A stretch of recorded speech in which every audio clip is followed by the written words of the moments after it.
Welcome to the Dash Mindset Podcast. I'm Sherry Zievenbergen. You were born, you're gonna die, and your adventure is your dash in between. So make the most of it. Unlock your potential in all aspects of your dash by embracing your uniqueness and living in a way that's authentic to you, not by doing more things, but by focusing on the right things. I'm a former corporate leader turned coach who's on my own journey, and I'm passionate about helping you on your journey too. So on the podcast, we'll explore how to live authentically by deciphering who you truly are and what you truly want. Are you ready to take a step toward designing your dash? Someday doesn't actually exist, so let's do it now. Hello, everyone. Thank you so much for being here for the Dash Mindset Podcast.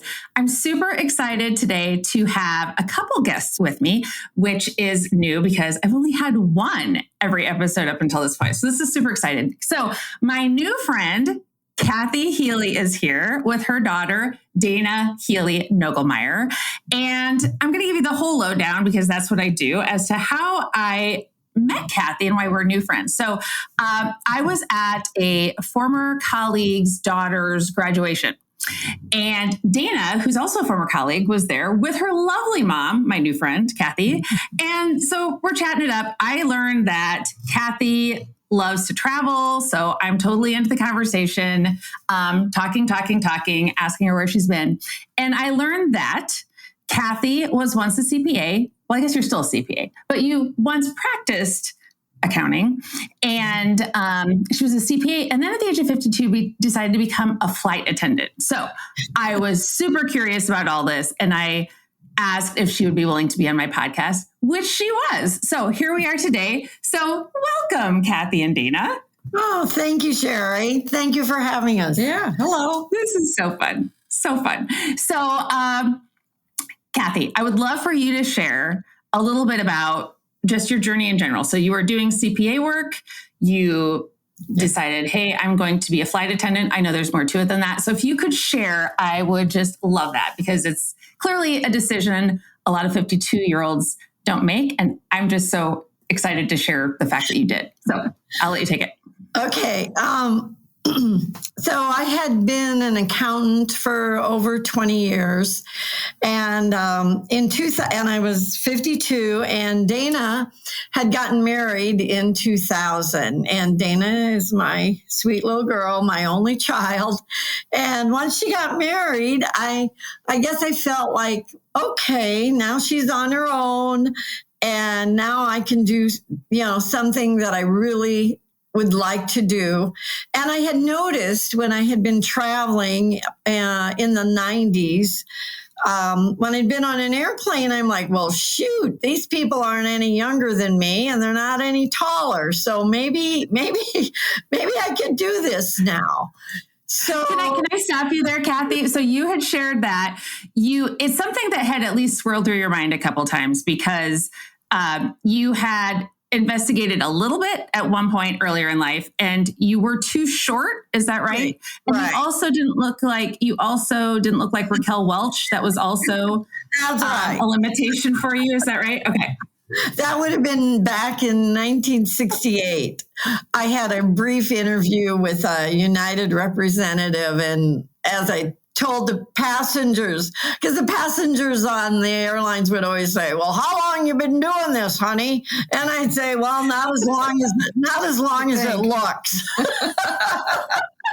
And I would tell them that I wanted to do it when I was 20, but I didn't meet the height requirement because I'm only 5'1.5", nor the Raquel Welch factor. So I think Southwest literally ran an ad, or somebody did. They did. Right. I mean, that's where the funny part of that comes from. Right. I mean, back in the 70s, when Southwest started. Yeah.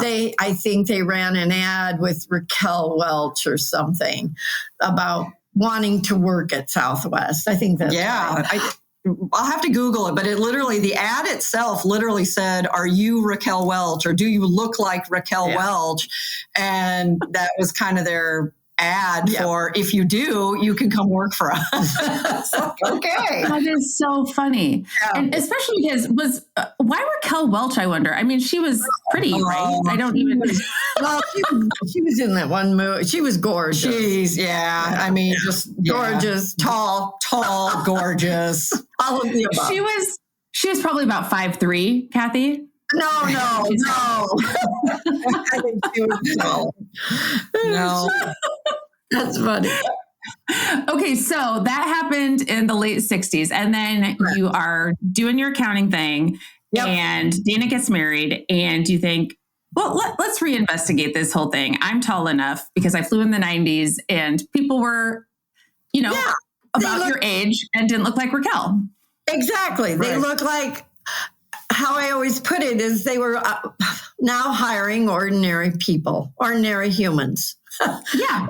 Rather than, because to give you a little background, I think the original gals that worked for Southwest, a lot of them had been Dallas Cowboy cheerleaders. That was back in 1971. Oh, wow. Yeah. So we're talking, So now fast forward, late 90s, I'm on airplanes traveling to vacations, and I'm like, well, they don't look any younger than me or any taller. So you know what?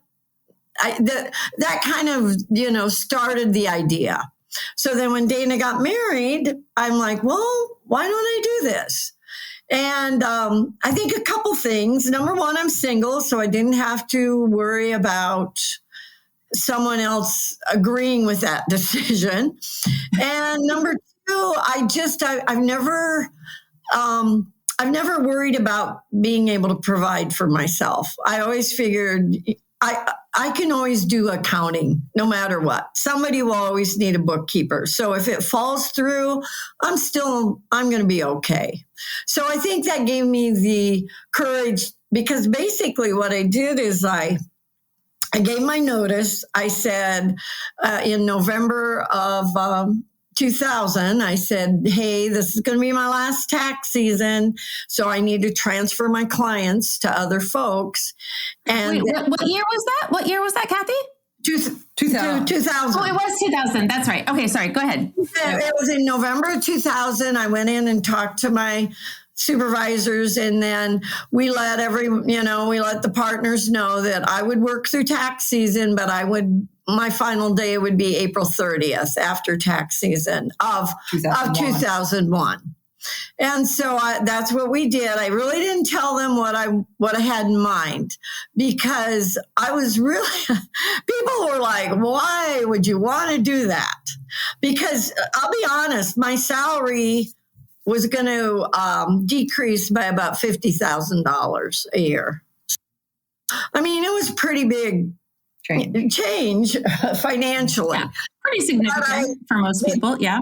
So April 30th came. I left the CPA firm I was working for. I got on Cobra. I knew a lot of people in the Cedar Rapids community. I called a contact. They had a new business they had purchased in Minneapolis, and they wanted somebody to work part-time. I'm like, hey, great. And I shared with that person what I wanted to do. So I would drive up to Minneapolis and work for 3 days. And then when I would be home, I started researching airlines and going on websites. And I was going on, United and American and Delta. And in the process, I sold my condo. I paid off all my bills, moved in with a friend, paid them rent, stored anything. Probably stored it at Dana's place. It might have ended up there. Anything I wanted to keep. And that's when I started searching for flight attendant positions. Well, it became, and again, we can go back to 2001, but it became evident fairly quickly the economy was kind of going down. And all of a sudden I would be calling their phone numbers about positions. And it's like, yeah, due to the downturn in the economy, we're not going to hire flight attendants until later in the year. And I went, oh boy, okay. So I expanded my search from the airlines that flew into Cedar Rapids. And it must have been about the second week in August. I happened to be online and I saw that Southwest Airlines was having an open house in Omaha at the casino. And Kathy, I just want to interrupt. So this is August of 2001. Yes. A pretty significant point in time in U.S. history. Okay. Yes, August of 2001. And I called Dana and I said, hey, do you want to go with me to Omaha for the day? And I said, there's slot machines and there's a spa. Who's going to say no to that? Exactly. Like this all day to myself in a casino. That's perfect. It has a spa. Yes, I'll go. So, anyway, so we went down there and it was like a cattle call. It was really kind of hilarious because when we got there for the 11 o'clock session and I walk into a room and there's this circle of people and the first thing the Southwest representatives said was they stood up. Now, if any of you have had felonies, you probably want to leave now. Okay. I mean, or something to that effect. You know, if you've got an arrest record, because you will be going through a background check. So, you know, you can always come back at a later date. When you're not a felon? I don't understand. So it was something to that effect, that if you had a criminal record, you might not want to stay there. So I mean, literally, it was a cattle call. I mean, you could come off the street. Like I said, I happened to see it online. And anyway, so we went from requiring Raquel Welch type people who are over the height of 5'1" to just cattle calling. Okay. And you know, potentially felons are coming in. Okay, go ahead. Yeah, but by the end of the day, I mean, people kept getting weeded out. Yeah. And I went to like 2 group meetings and they were smaller because, again, people were kind of, thank you for your time, were weeded out. And then I had 2 one-on-one interviews. And so I knew I was doing pretty well because, so we were there all day. Yeah, and I was running out of money. No, it was good. I knew she was doing good because we just continued to, it continued to go on all day. Like you kept making it to the next round, the next round. Right. Yeah. So then, so the last person was Kathy, you know, we're really interested and you should be hearing from us in a couple weeks. So keep in mind, this is like the end of August 2001, okay? So I go back home and I had gone online to Southwest and I knew that the very last thing they do before they offer you an opportunity to come to training is that you have... what do you call it? The background. No, what test do they do? The blood, drug test. Drug test. Oh, right. Sorry. So you were on pins and needles. You were really trying to figure out how you were going to pass that. So I knew that they would do, that was the last thing they were going to do, is have a pre-employment drug screening. Okay. So are you ready for this? It's September 6th of 2001. September 6th of 2001. I received a call and to set up my pre-employment drug screening for the next day, which was September 7th, which was a Friday. Okay, so I have the drug, and I know that, man, I'm going to get hired, obviously, because I mean, I knew there wasn't a problem there. Well, I'm still driving up to Minneapolis 3 days a week. And so, as we all are aware, September 11th of 2001, a horrific day that I'll never forget. And the last thing I was thinking about was becoming a flight attendant. I was in Minneapolis and I just wanted to be home with Dana and Troy and be with my loved ones. So 2 weeks go by. It's now the middle of September. And if you follow the news reports every night, United is laying off 10,000 people and American is laying off 10,000. And Delta, I mean, they are laying off their flight attendants, their pilots, because clearly no one is flying. And I had read about Southwest, and I knew that Southwest was profitable. I had read that they had never laid anybody off, but I couldn't imagine that they would be hiring anyone. So towards the probably the third week of September, last week of September, I kind of mentally said, you know what? I did my best. I really wanted to do this. I was not far away, but it just wasn't meant to be. And so I had kind of mentally decided to get my resume up to date, find another accounting position, because, I'd given it my all and it just wasn't meant to be. Well, I could not believe it. I was, like I said, I was still driving up to Minneapolis, and it must have been about the first week of October, and I finished a day of work, and I walked to my car and turned on my phone, and I had a message from Southwest Airlines. I'm like, oh my gosh. I called them and they said, Kathy, we're going to have a class in November. Are you still interested? And I said, hell yes. Put me down. Yep. Put me down. So the training was quite intense. It was 4.5 weeks in Dallas, and everybody's like, oh, what did you see in Dallas? And I said, I didn't see anything but the inside of our training facility and a hotel room, because all I did was study.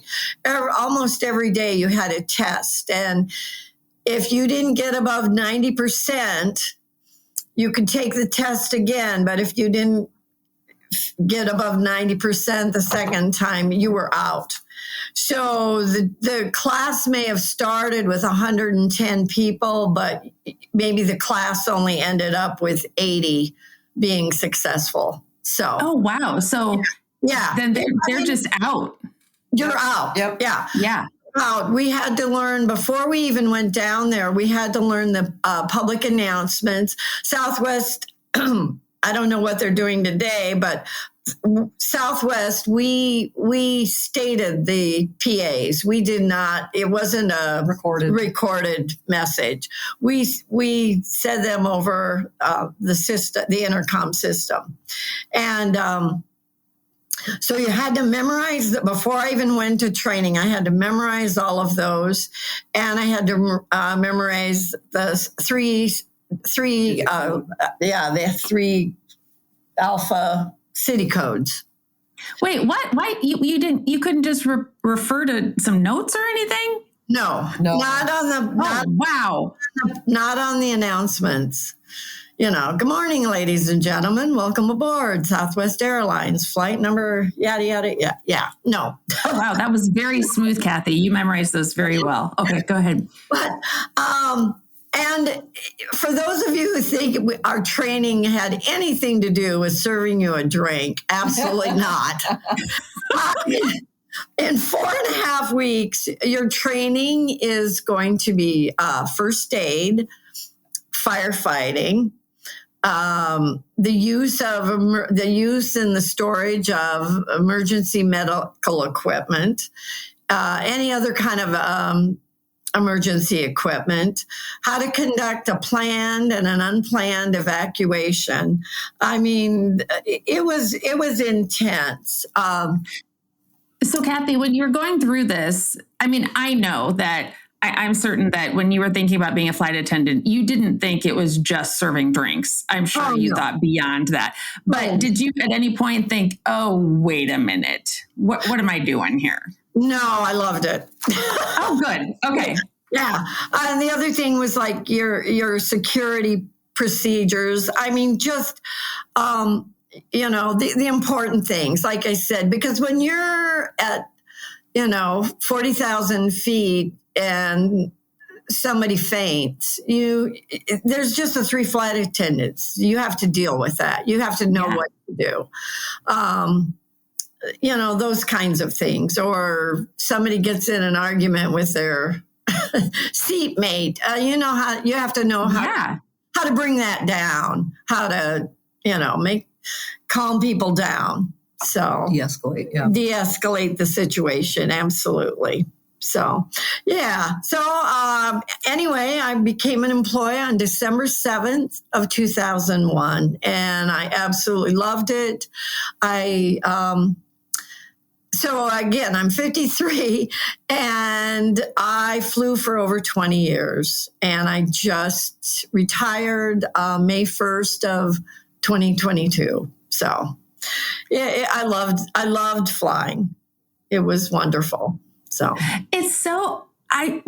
clearly I'm fascinated by all of this because I said, hey, can you come on my podcast and talk about this? It's so funny how I think a lot of us think once we're even maybe in our 30s or 40s that, I guess I'll just keep doing what I'm doing because I'll wait until retirement. But you had another career. You were in accounting. That was one career. And then you moved to an entirely different one and you were there for 20 years and you didn't start until you were 53. That's amazing. Right. Yep. Yeah. I know. And I loved it. I did. I loved it. I mean, it was so totally different than anything I'd ever done in accounting. I mean, all of my positions in Cedar Rapids were, I had an office, I had a desk, I had a computer. Yes, I interacted a lot with clients and staff. My last position was with McGladrey and Pullen, and there were about 100 people in the office, and it was fun, and I had, it provided a good living, but they say flying is a lifestyle. It's not a job. It is a lifestyle.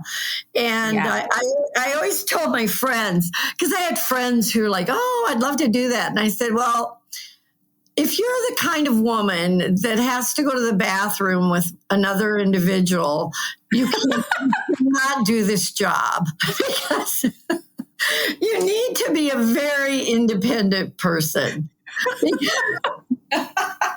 Well, not just that. I mean, I don't have enough space in those bathrooms alone. How on earth have you needed to take somebody with you? I mean, there are lots of things to think about there. But haven't you been at that where 2 women are like, oh, let's go to the bathroom? I'm like, really?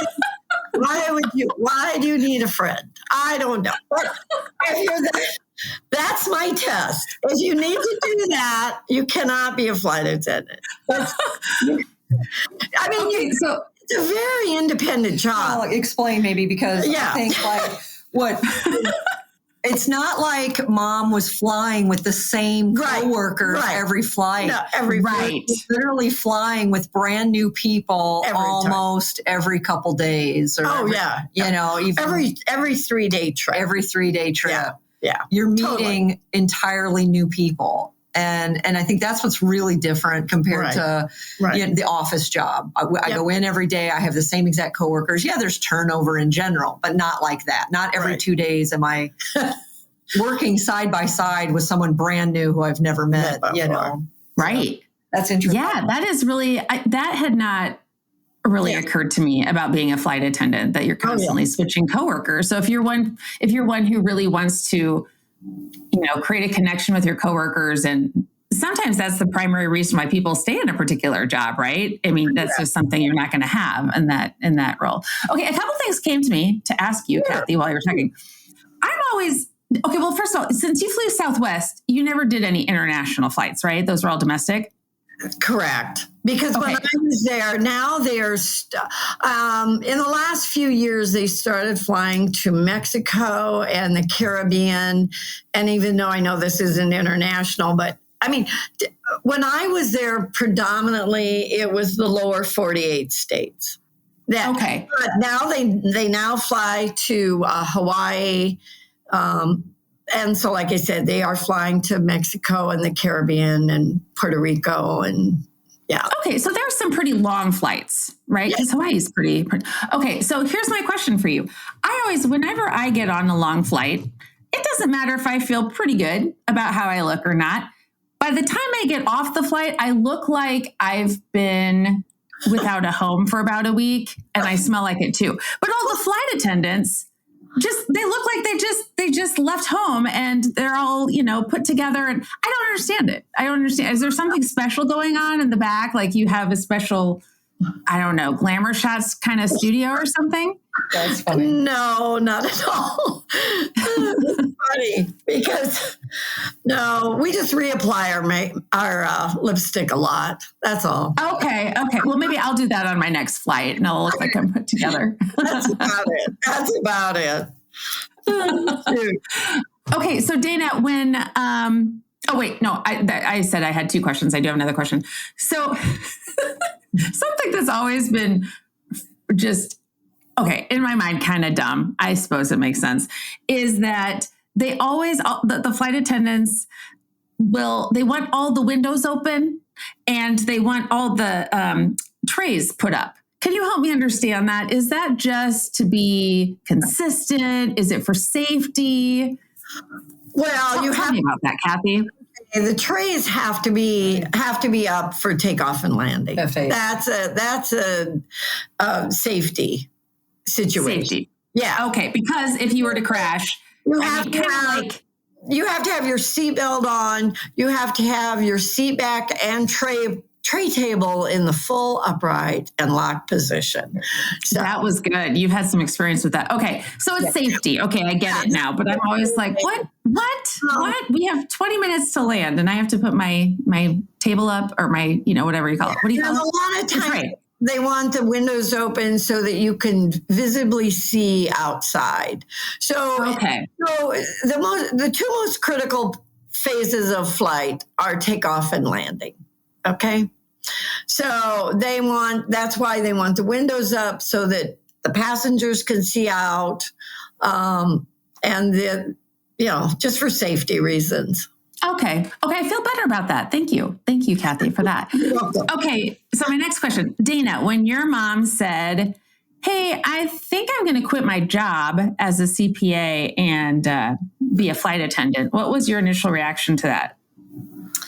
Yeah, I mean, it's hard to kind of remember, but I mean, I don't think, I think it was positive. Yeah, I mean, I was definitely like, you bet, go for it. I was excited. I certainly wanted her to do something and go after something that she's thought about when she was younger.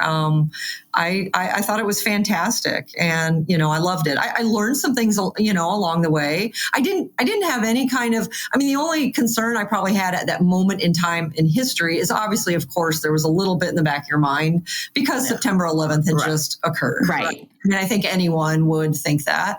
But at the same time, I think we're both alike where, you gotta live your life. You gotta keep moving forward and, you can't be scared of those things forever. So, I loved it and I thought it was, fantastic.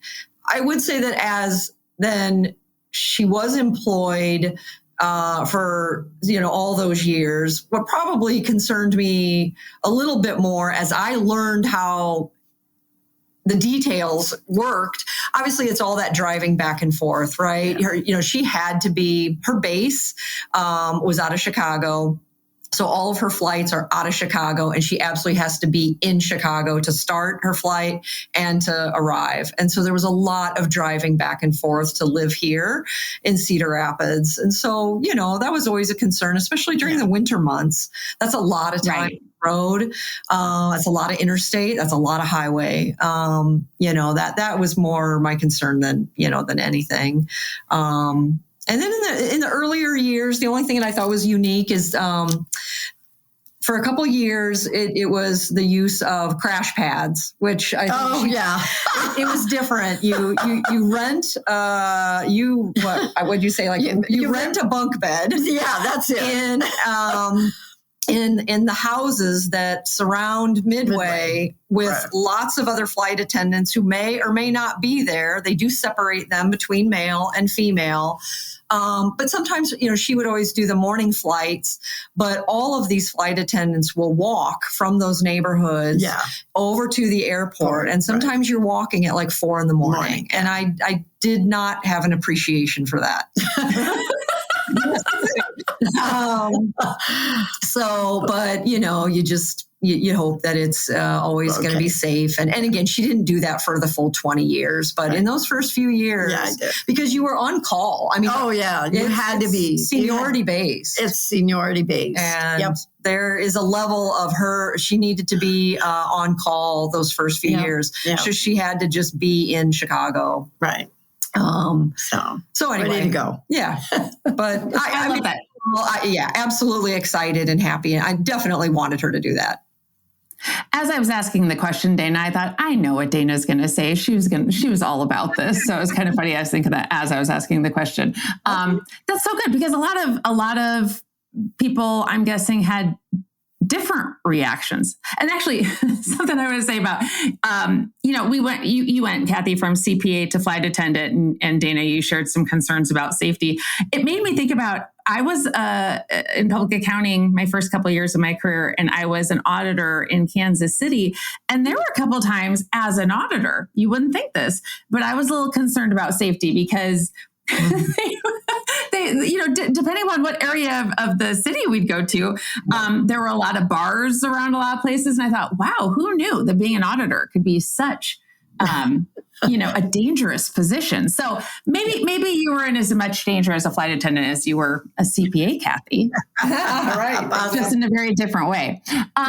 So Kathy, you made the point that when you quit your job at McGladrey, you didn't tell anyone what you were doing, which I can completely see because it's not like, generally speaking, someone in a stable accounting position is going to say, yes, that's exactly what you should do, Kathy. So what were some of the other reactions that you received from others when they did in fact find out that you were going on to be a flight attendant? Well, I think everyone, the most common reaction was just from some acquaintances. They're like, why would you want to quit being a CPA to be a glorified waitress?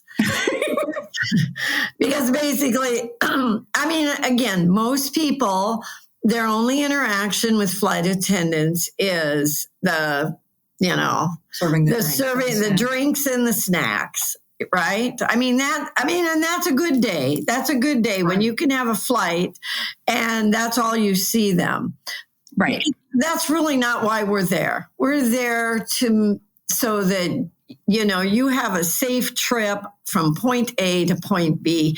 We're there if, somebody has a stomach flu or somebody faints or, heaven forbid. I've seen a couple other situations that were pretty scary, medical emergencies.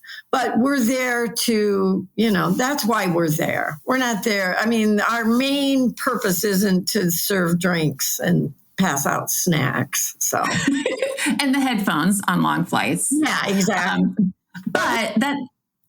Sorry, go ahead, Kathy. No, Southwest. And if you've ever flown Southwest, we had a real reputation for being funny, and the passengers absolutely loved it. I would do the funny public announcements when I was the lead, and oh my gosh, they would, the people just really enjoyed that. They had a good time. And so at Southwest, we tried to make it fun for people, or, we would do things like pull down all the blinds and turn on all the overhead lights if somebody had a birthday and then sing happy birthday, or we'd make a cake out of a roll of toilet paper. That's so fun. Yeah, and we had stir sticks that had a little heart at the end because that's kind of the love logo. And we put them in the toilet paper. I mean, we were kind of known for that. Right. And so we tried to make it fun for the passengers. So I have never flown Southwest, and I've always wanted to. Yeah. I just haven't. So there's not as much of a need now that you're not a flight attendant with Southwest, but that would have been so fun, Kathy. I have no doubt you had fun flights. We had a good time. Okay, so you have on YouTube the final day that you were a flight attendant for Southwest. Yeah. One of the passengers recorded a video that's on YouTube, right? Can you just talk about that a little bit? Did you know you were being recorded? How did that go? No, I did not. I had no idea. It was an emotional day. It was my last day. I was on a 3-day trip with 2 other people who, again, like we indicated before, I had never met before. I mean, in Chicago, I don't even know how many flight attendants are now in Chicago, but it's a lot. I mean, we're talking, I can't even remember when I was there. 18,000? Yeah, 1,800, maybe okay. 2,000. It probably is more by now. So every time you start a 3-day trip, my trips always started and ended in Chicago Midway. And you might go out on day 1 and you have an overnight in LA. And then on day 2, you end up in Cleveland. And then on day 3, you end up back at your base. So I was with 2 people who I'd never met before. And my very last overnight, we were in Buffalo. And the one gal and I went for a walk. Well, unbeknownst to me, the young man, he went out and got all these supplies because he knew the next day was my very last day of flying. Oh my gosh. So what they did is they sent me in, they said, hey, the captain needs a cup of coffee. Kathy, do you want to take him in a cup of coffee? And, you can take pictures with him. It's your last day, blah, blah, blah. So again, we have all these security procedures and we guard the cockpit. And then I quickly go in with a cup of coffee to give the captain. Well, while I'm in there, they're decorating the cabin of the airplane. And so 5 minutes later, 7 minutes, I guess they had the passengers help them. Anyway. Oh my gosh. That's so cool. And again, I'd never flown with these 2 people before, ever. My very first trip with them. And had you ever flown with that pilot before, Kathy? Did you work with different pilots all the time too, didn't you? Sometimes you are with different sets of pilots every flight. When you go out with flight attendants, unless there's abnormal operations like weather and all of that. But typically you fly with the same flight attendants your 3-day trip, okay? And they're going to be Chicago-based also. You will fly with people from your base. Okay. So then, but the pilots, you never know who you're going to have for a pilot. Yeah, so you can get new pilots every flight, every leg. Yeah. Right, because they don't have the same 3-day trip that we have. Right, they're on a completely different schedule. So when they called out, I was just shocked. And I had kind of in my mind, I knew I wanted to say something. I just wanted to say something of how much I love the job, how much I love the company, the opportunity to meet people from all over the world. The coworkers, oh my gosh, some of our coworkers from different countries. I mean, that's what I loved about my job is that I got to meet so many people from all over. And so I had kind of in the back of my mind, my little speech prepared. And so I said it. I had no idea he was recording me. And when we landed in Chicago, this gentleman came up and he goes, "Hey, Kathy, I just want you to know I recorded you and I'll send it to you." And I'm like, "Oh, okay." I thought it was just going to be like a little phone video that, he took and he would send to me individually. And then when he got my email address, and then when I got it, I said to Dana, it's on YouTube. Did you go viral, Kathy? I'm on YouTube, Dana. I've made it. I'm finally somebody. I'm on YouTube. Okay, Kathy, I need to share this. My son, my 11-year-old, put something on YouTube, I guess, the other night. So I'm going to have to let him know that he made it. It's on YouTube. No, very different situation. Okay, so then he sent you the recording that he had posted to YouTube. That is so cool. So I wanted to share that. I'm going to send the link to that because you sent it to me. That was just such a fantastic video. So I'm going to share that in the show notes, because anyone who didn't see it go viral the first time, they'll want to see it, because I just think that's such a great video. So it's a really great video. Well, it's just, I guess it was, again, the moral of this story is never give up. Always persevere, work hard, just because I didn't get to do it when I was 20. Well, I got to do it when I was 53. Yeah, for 20 years. For 20 years. Yeah. And, again, I really did love the job. It was getting harder. Like Dana said, I was based in Chicago Midway, which was the closest base for me. But just getting to and from there was the challenge. And as I got older, I just was like, it's getting harder to drive in on a icy winter's day. January day. Yeah. So. Yeah. And even if you're younger than 73, there are days I just think, oh, no. Right. And I've thought that since I was 20. So, one thing that I did a class earlier today, and we were talking about age and how oftentimes we think, oh, I'm too old to do this. I'm too young to do this, whatever it is. And it's so funny because it can be the same thing. And at one point in life, we might think we're too young for that thing. And then all of a sudden we're too old. And no one ever announces when, the perfect day is, is this the day that I'm the exact date I need to be to actually do this without anyone questioning me or feeling good about it or justifying it. Right. So, when you think about it now, the fact that you did that for 20 years, 53 seems so young. Right. But I'm sure some people thought, wait, you're 50?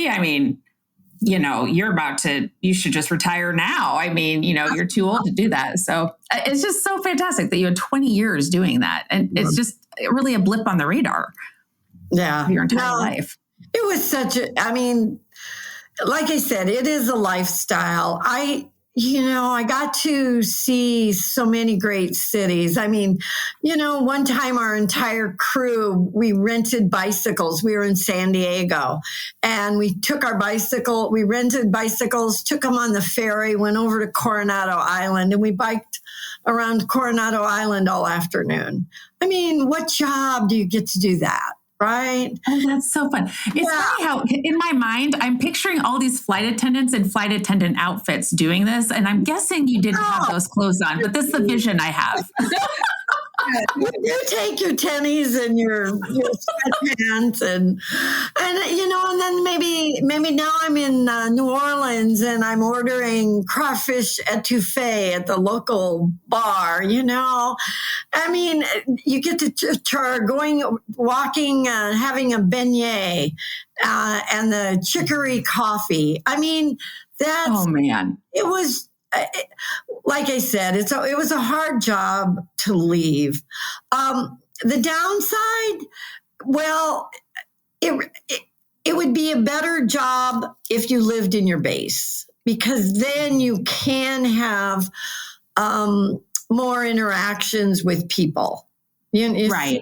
saying it's hard. I know of one other individual here in Cedar Rapids that is a Southwest flight attendant.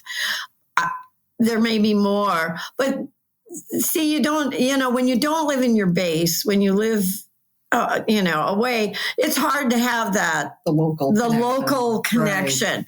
Because like our flight attendant lounge, we would have managers, and there would be things you could volunteer for, like the local McDonald House. Is it called McDonald House? Yeah, Ronald McDonald House. Yeah. I mean, things like that, where you would interact more with the Chicago people. But when you live, so that was the only, it wasn't a negative. It was just the way it was. Right. You were traveling 4 hours to get to your job. Yeah. And travel some more. Yeah. So, this has been so fun, Kathy. Okay. I have one more question for you. Sure. What would the current version of Kathy tell the younger version of Kathy if you could go back and do that?